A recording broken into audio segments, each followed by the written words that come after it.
Welcome back to the deep dive. Today we're looking at a scene that it feels like it belongs in a documentary about mass hysteria, or maybe a medical triage unit, Right. but it's actually a slice of history from the first century. We are zooming in on the Gospel of Mark, specifically the landing at Gennesaret. And I have to say, usually when we read these ancient texts, there's a certain distance to it. It feels calm, sepia-toned, you know? Of course. Yeah. We tend to sanitize history. We imagine everyone standing in polite rows wearing perfectly clean robes. Exactly. But this is just chaotic. It feels like footage of a modern-day superstar arriving at an airport. But if that superstar was the only doctor on Earth and the terminal was just filled with terminal patients, it's Wow. frantic. That's a terrifying comparison, but it's also incredibly accurate. It's a collision of celebrity in that ancient sense and just pure desperation. Yeah. And I think that's why we need to stop and really look at what is happening here, mechanically, because if you read it too fast, you just miss the sheer scale of the mobilization. Yeah. So let's set the board. The narrative picks up immediately after a water crossing. Jesus and his disciples have been in the boat, likely rowing against the wind if we look at the previous context, and they finally hit land. They anchor at Gennesaret. Right. Now, I know the name implies a location, but what are we actually looking at? Is this a desert, a little fishing village? What's the scene? It's definitely not a desert. Yeah. In the first century, the plain of Gennesaret was it was essentially the breadbasket of Galilee. The historian Josephus actually wrote about this specific area. Oh, really? What did he say? He called it the ambition of nature. The ambition of nature. Wow. That sounds incredibly lush. It was. I mean, you have walnuts, palms, olives, figs, everything growing in this one concentrated, 3-mile strip along the northwest shore of the Sea of Galilee. Okay. So it's fertile, it's wealthy by the standards of the day, and most importantly, it is densely populated. So they aren't landing in some quiet, isolated retreat. Not at all. They are landing right in the middle of the economic engine of the whole region. This is high-traffic territory. Precisely. And that explains what happens the second the keel hits the sand. The account says, no sooner had they stepped out of the boat than people recognized him. No sooner. I got kind of stuck on that phrase. It implies there's zero transition time. None. Zero. Think about the physical reality for the disciples. They've been on the water. They're probably exhausted. They're trying to tie off the robes. Right, just trying to get their land legs back. And before they can even do that, the recognition just sparks through the crowd. And it's not just, away from a distance. The reaction is immediate movement. The account says people started hurrying all through the countryside. But I want to push on that word, hurrying. Okay. We're in an era with no phones, no cars, no PA systems. How does news actually travel fast enough to create the scene that's described later? That's the fascinating sociology of the human grapevine. We really underestimate how fast information travels in oral cultures. So what does that look like? You have to imagine a ripple effect. One person at the shore sees the boat. They don't tweet it, they run. They run to the nearest field worker. That worker drops their hoe and runs to the farmhouse. The farmer then sends a child to the next village over. It's a relay race. It is, but it's a high-stakes relay. The speed of the news is literally dictated by the speed of a human runner. And the text really emphasizes the scope here. It says they went through villages, towns, or farms. And those are distinct categories. They are. A farm is isolated. A village is a small cluster of families. A town is a commercial hub. By listing all three, the writer's telling us that this news permeated the entire social infrastructure. It didn't matter if you were wealthy in town or just working out in the fields. The network reached you. And the message traveling through this network isn't just, guess who's here, it's a call to action. And this is where the logistics get really heavy for me. The narrative says they brought the sick on stretchers to wherever they heard he was. And we need to pause on the stretchers, because that implies a level of effort that is so easy to gloss over. Right. It's easy to just picture a hospital gurney rolling down a nice, clean hallway. But these are rough mats. And more importantly, the person on the mat is dead weight. If you are sick enough to be carried, you are definitely not walking. So for every one sick person, you have, what, 2 carriers? Maybe 4? Probably 4, yeah. For a statal carryover uneven ground, you'd need 4. Now, think about the economics of that for a second. Okay. In an agrarian society, your labor is everything. If you aren't working the field, you aren't eating. You aren't storing up food for the winter. So if 4 healthy men drop their tools to carry one sick neighbor, say, 3 miles to the shore, that's a massive economic cost. It's a huge disruption. Mm. It implies that the community value of getting this one person healed outweighed the daily economic necessity of survival. This isn't just family members doing It's it. the whole community mobilizing. It's a mobilization of the healthy on behalf of the vulnerable. It's a logistics operation of care that requires sacrificing the entire workday. And it's not a static trip either. They aren't going to a doctor's office with a set appointment and a waiting room. No. The text says they brought them to wherever they heard he was. Which turns this whole thing into a pursuit. Right. It sounds like he's moving. He's not staying put. He is. Yeah. Jesus isn't setting up a tent and waiting for people to line up. He's moving through the region. So you have these groups of 4 carrying a heavy burden, sweating in that Gennesaret heat, chasing rumors. He was at the farm. No, he moved to the village. He's heading for the market. You can just imagine the frustration and the urgency. If you miss him, you've carried this person all this way for nothing. And that creates this chaotic energy that converges on specific points. The narrative tells us exactly where these collisions happen. It says they laid the sick in the open spaces. Now, open spaces sounds pleasant, like a park. That's a bit of a translation quirk. The Greek word there is agora, the marketplace. Oh. Okay, that changes the visual completely. The marketplace is an empty space. It's the busiest place in town. Exactly.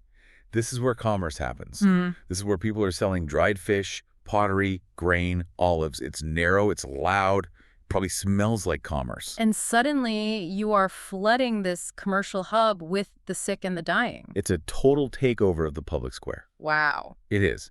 They are literally turning the center of capitalism, or at least the center of trade, into a makeshift triage center.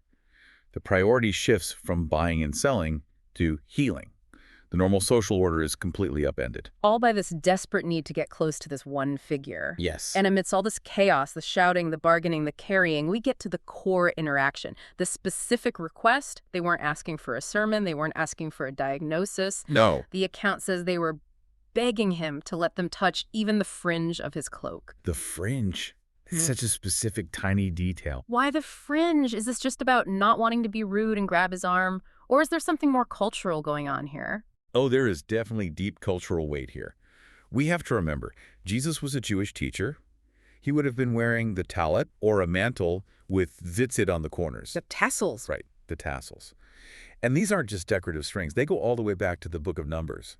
They were commanded to be worn on the corners of garments as a reminder of the commandments of the Lord. So they represent the authority and holiness of God's law. In a way, yes. So reaching for the fringe isn't just grabbing a random piece of cloth. It's reaching for the point of contact between God and man. Wow. There's actually a prophecy in Malachi that speaks of the Son of Righteousness rising with healing in its wings. And the Hebrew word for wings, there, kanaf, also means corners. Like the corners of a garment. Exactly. So for a first-century Jew, grabbing the corner wasn't a random act. It was, you could say, a theological statement. It was a tactile confession of faith. That's a great way to put it. But look at the humility of it, too. To touch the hem is the posture of a servant or a child or someone who feels unworthy to stand face to face. It's the minimum effective dose of contact. They aren't stopping him. They aren't asking for a long conversation. They just want to graze the very edge of his reality. And consider the agency here.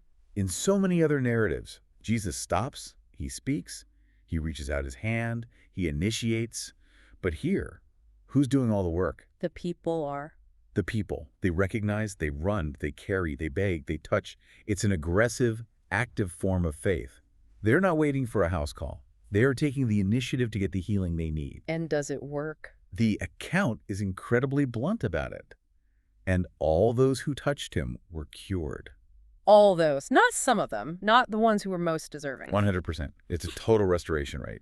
And that explains the frenzy we talked about at the beginning. If you saw that every single person who managed to brush their fingers against that tassel stood up and walked away healthy. You would run to the next village, too. You would carry your neighbor 10 miles if you had to. Of course you would. The panic wasn't irrational. It was a completely rational response to a proven cure. But there is something missing in this scene, something we usually expect in these stories. What's that? Words. I hadn't even realized that until you said it. Does Jesus say anything in this passage? Not in the specific summary. There's no Sermon on the Mount here. There's no your sins are forgiven. There's no teaching on the kingdom of God. The account is entirely silent on his part. That's stark. Usually the miracle is a setup for a lesson, for a teaching. Right. But here, the focus is entirely on his presence. The physical reality of him being there was enough. It grounds the whole spiritual event in something very dusty and tangible. That's a really interesting point. We tend to over-spiritualize these things, make them all about thoughts and feelings. But this story is about bodies, stretchers, sweat, fabric, skin. It's an incarnational moment. It reminds us that human beings are physical creatures. We hurt physically. We need physical care. And in this moment, God meets them in that physicality. He doesn't give them a lecture. He gives them their bodies back. It also strikes me how this just levels the playing field. You mentioned earlier the farms, villages, and towns. Yes. In the normal world, the rich merchant in town doesn't really hang out with the day laborer from the farm. But in this marketplace, in this triage center, All those distinctions vanish. Pain is the great equalizer. When you're on a stretcher, it doesn't matter if you own the farm or just work on it. You are just a body in need of healing. and the remedy is the same for everyone. The same. There wasn't a VIP line to shake his hand and a general admission line to touch the hem. Everyone was reduced to that same desperate grasp at the fringe. It's a democratization of access. It really is. The open space, the public market, becomes a place where social status is totally irrelevant. Yeah. And only your need matters. I want to circle back to the hurrying. We talked about the runners, but I'm thinking about the sound of this, the noise. Oh, it must have been deafening. You have the wailing of the sick, the shouting of the carriers trying to clear a path, make way, make way. The bargaining of the merchants probably being interrupted and yelling. And yet, the center of the story is this silent act of just touching a piece of wool. It's the calm in the eye of the hurricane. You have this swirling chaos of Gennesaret, the ambition of nature, the commerce, the crowds, and in the middle, this very quiet, very intimate moment of contact. It forces us to rethink what connection actually means. It does. And I think that's the lingering question this text leaves us with, especially for us today. How so? Well, think about how we connect now. We are arguably more connected than the people of Gennesaret ever were. We don't need runners. We have fiber optics. I can touch someone with a message from thousands of miles away instantly. Sure. I can know what's happening in a village in Japan right now, this second. But look at the quality of the restoration in this story. It required proximity. It required the risk of closing the physical distance. You couldn't be healed from the farm. You had to be brought to the person. You had to be in the room, or in the market in this case. You had to be present. And I just wonder, in all our efficiency, in our digital grapevines that move at the speed of light, have we lost the understanding of why physical presence actually matters? Is there a kind of healing, whether it's relational, emotional, or societal, that simply cannot happen through a screen? That's a heavy thought. We try to solve a lot of problems remotely these days. We do. We try to offer care via text message. We try to offer community through online forums. And those are good tools, don't get me wrong. But this narrative suggests that when the stakes are life and death, when the need is truly desperate, there is no substitute for the physical labor of bringing someone into the presence of the cure. There is no substitute for touch. The minimum effective dose might actually require being within arm's reach. I think it does. The fringe is only accessible if you are close enough to grab it. Well, that certainly changes how I'm going to look at my next Zoom meeting, that's for sure. It might make you want to schedule a coffee instead. Seriously. But looking back at Gennesaret, it's just amazing how much human drama is packed into these few sentences. You have economics, sociology, theology, and just raw human desperation all colliding on one beach. It's a microcosm of the human condition.